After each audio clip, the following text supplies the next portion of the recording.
was doing. I was back in Australia in between the Pakistan tour and coming over to England. And I arrived here just before the Test series against South Africa. 44 overs gone. Netherlands, a little bit of a fight back again here, 191 for 7. You're just talking about other prospective batters that the Dutch may look at. Boris Corley is second in the table from the HCC club in the top class of stats, striking at nearly a run a ball. He's got 325 runs. I think this might be a game out of date, but the two that kind of the well-judged pundits are talking about that might be the next two batters to come through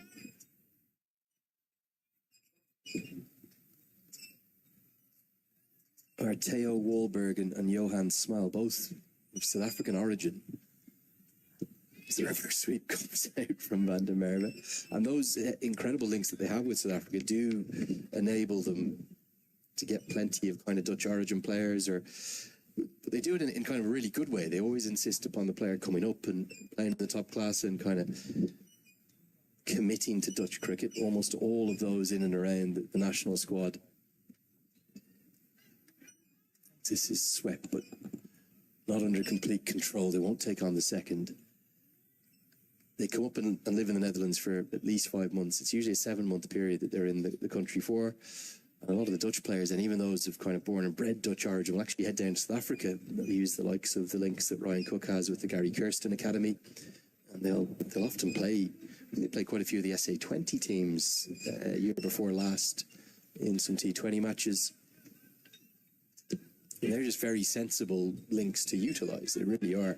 And quite a lot of their clubs, when they look for a professional for the year, they'll end up going with a South African, although there will be Australians and Kiwis that come up too.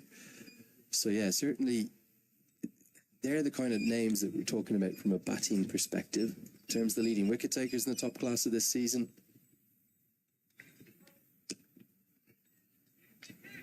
Overdyke's having another good year. He's got 12 wickets. Jabber Kale from Hermes, Ruffle from VRA. I think he might be the overseas player. Qatari from Hermes too. But it's almost a bit of a controversy that there's been so much Dutch cricket, international cricket that is. The players aren't getting to spend as much time with their clubs in the early season. And this year, it's a big year in the top class because they're going to drop down from 10 teams to 8. And that means that 3 sides will be relegated. And 2 will definitely be relegated. Then 1 will have a playoff against the winner of the Hoofdklasse, which is the second division. So you're in a position where clubs are desperately trying to cling on. And even a side as good as VOC, with an international ground, is in a bit of early trouble, kind of down towards the bottom half of the table. Kampong are top, Hermes in second. Sparta and VOC joint bottom at the moment, and Excelsior, the other one, looking in a bit of trouble. End of the 45th, 197 for 7. And just approaching that 200 mark with 5 overs to go, we wondered if they'd be able to get up towards the 240s. I think that's going to still be a big ask at this point.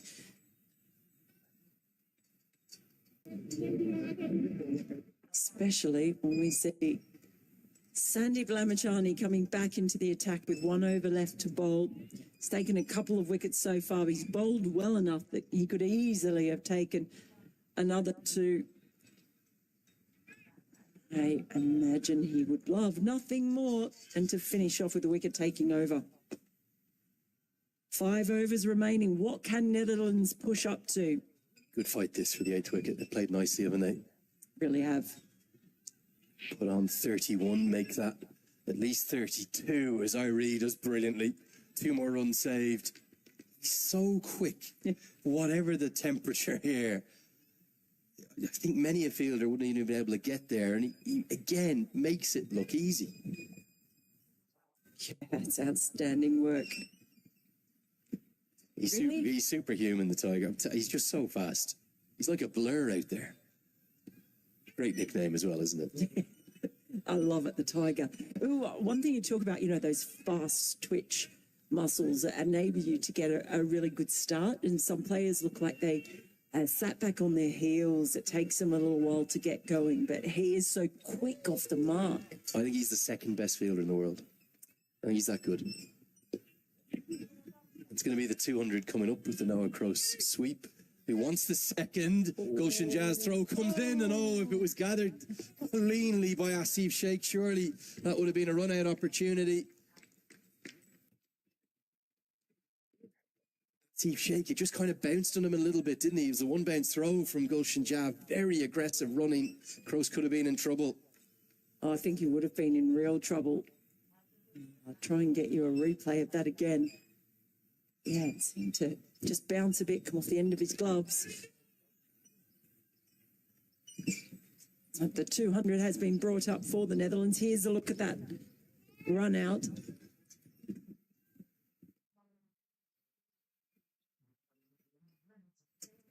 Can be difficult to tell from that angle. Yeah, that was the angle we we're looking for. Back live with you now. Swept again into the gap. Swept for 4. Great stuff from Noah Kroos. He's showing why so many think so much of him in the Dutch game. A really fighting effort. It's a good rear guard, this one. Lamachani's not going to get 3 or 4, maybe just going a bit too straight. Swept away for 4. Well, what he's done is swept brilliantly as Kroos. It's been a real strong scoring area for him. Square of the wickets, the reverses that have come out as well. He's got 2 on the leg side. Inside edge, that could have gone anywhere. It's a good over, though. 8 runs have come from it, 4 remain. The Dutch hanging about in this contest, 205 for 7.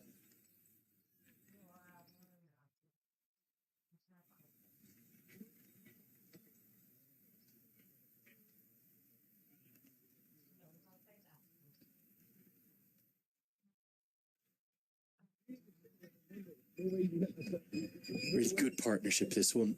Like the way they've gone about it, and all you ever get, whatever age he is, from Roelof van der Merwe is 110% commitment and wholehearted and complete effort. He's only made 13, but Noah Kroos needed someone to stay with him. Remember, it's only Van Meekeren and Vivian Kingma after this.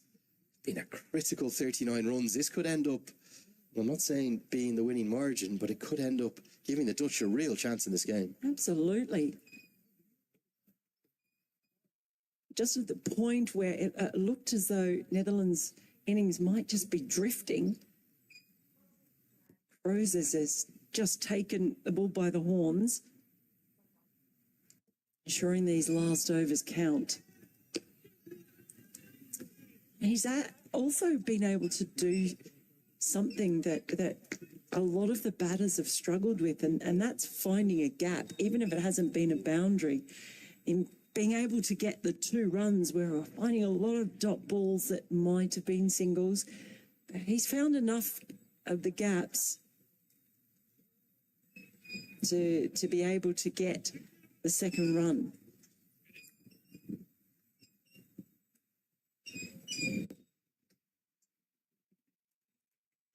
A flying finish, and the Dutch might still not just get to that 240, might even be thinking about 250. Noah Kroos, he's not the kind of guy who's going to pump sixes down the ground, so he'll look to use the pace on the ball, fine leg up in the circle, but Karen Casey deals with that cleverly. Bit of breaking news for you, Mel. Oh, and some nice news from back into all of the Nepal fans. We've just seen the ICC Development Awards 2024 announced just literally today. And for the Nepal fans, I should be very proud. The Digital Fan Engagement of the Year winner for the Asian region is the Cricket Association of Nepal.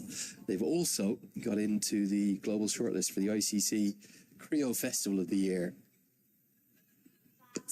This one's cut away. Not a good delivery from KC. It's the longest pocket of the ground, but Irie is somehow quicker than the ball, and he cuts it off and saves a run. Does it again. How many times can we mention the tiger prowling? Gulshan playing his part as well. Well, Creo, for people who don't know, is a coaching program, like an online coaching program to train coaches. It's run by the ICC. Yeah, a bit more than that. It's also actually kind of version of the game you can play in person. So it's both that and the sort of, so that awards for the little festivals they put on where kids and people who haven't experienced cricket before come and play. But for the 5 big awards, big congratulations to the 5 regional associates. A little bit of a soft spot for one of them in particular. Big swing and a miss. The 5 ICC Development Initiative of the Year winners, the African region, Cricket Namibia, the Americas, the Brazilian Cricket Association. They're doing such great work, particularly with the women's game down there. For the Asia region, it's the Malaysia Cricket Association, who are seriously doing a phenomenal job. They've got hundreds of thousands of kids playing cricket there across Malaysia. For the EAP region, it's the Cricket Indonesia team. But what about the European winner? Tell me. Big soft spot for these guys. Tell me. My third home, I suppose. The Hellenic Cricket Federation of Greece. So congrats to the Greeks there.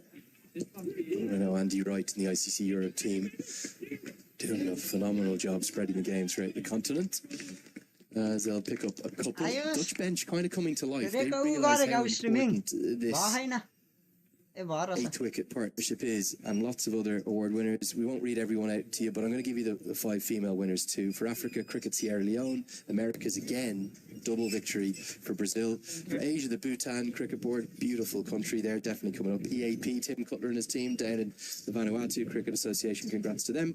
And for Europe, it's the Cricket España team, who did you have the Spanish senior women's team there in Rome? Certainly did. Yeah, it's been great. It was great down there in Rome seeing the advances. Back safely there on that occasion. But yeah, I love seeing all these awards and the different programs that are going on around the world. I've been lucky enough to follow some of it in Europe, and 47 overs gone here. Together with 212 for 7. And look at that. Crows up there on 42 now. This has been an incredibly important innings from him.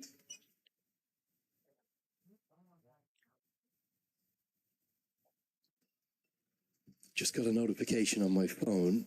We see you're in Broughty Ferry. It's about to rain, and there is a big dark cloud. This wasn't really necessarily forecast. Hopefully, I think the 2 umpires will get us through these last 3 overs, but the tractor next to the right of us sees the ground staff whipping those covers together. A little bit ominous, that looks like. Sampal Kami's going to bowl his 9th. Just one more quick word, Mel, before we focus back onto the cricket on the field here, as they run a couple with the list of the ICC Development Award winners. It is important we mention the 5 ICC Associate Member Men's Performances of the Year, given we're covering Cricket World Cup League 2. Listen to these 5 winners. Utterly brilliant. And I'm pretty sure I'll be able to tell you what the 5 are for off the top of my head. For Uganda, they're the winners of 2024, not just winning qualification to the World Cup for the first time, but winning a first World Cup game. As we threaten to be blown away here in a wind tunnel, you can understand why we can't have those extra high cameras up today. For USA, getting to the Super 8s for the men, they're the Americas region. For the Asia region, I suspect this was for the UAE's win over New Zealand. They won a historic first ever T20I. We're in real trouble here with the weather now. Yep. Hopefully you can hear us. For the EAP region, Japan, they're doing some great things on and off the field. And then for the Europe region, it was Guernsey who I think won through into the T20 World Cup Europe final. This is more like a mild... Oh boy. Almost like a mini hurricane right now. We're going to try and stay on air with you. Play is continuing for the moment. There's Sampal Kami, who is swept around the corner, coming up towards us. It's going to race to the rope. Fantastic batting from Noah Cross, who moves to within a boundary of a first ever international 50.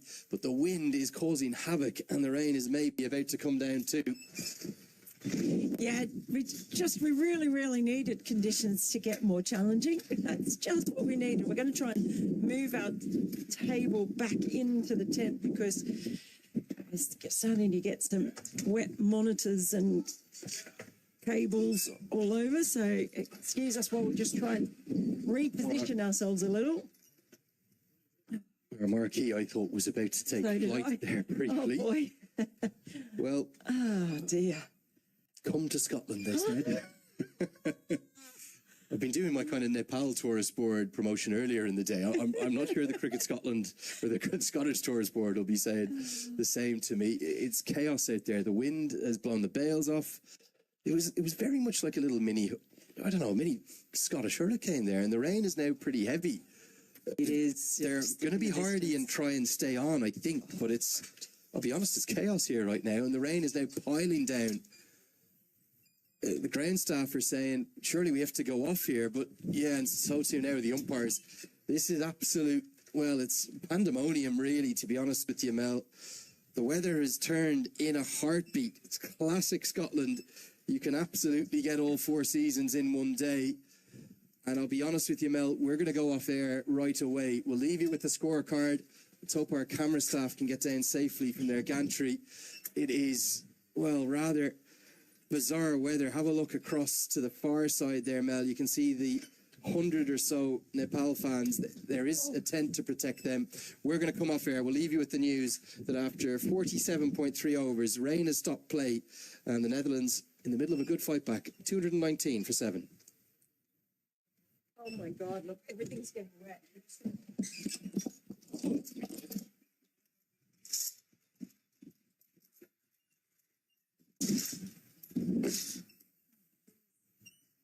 Right.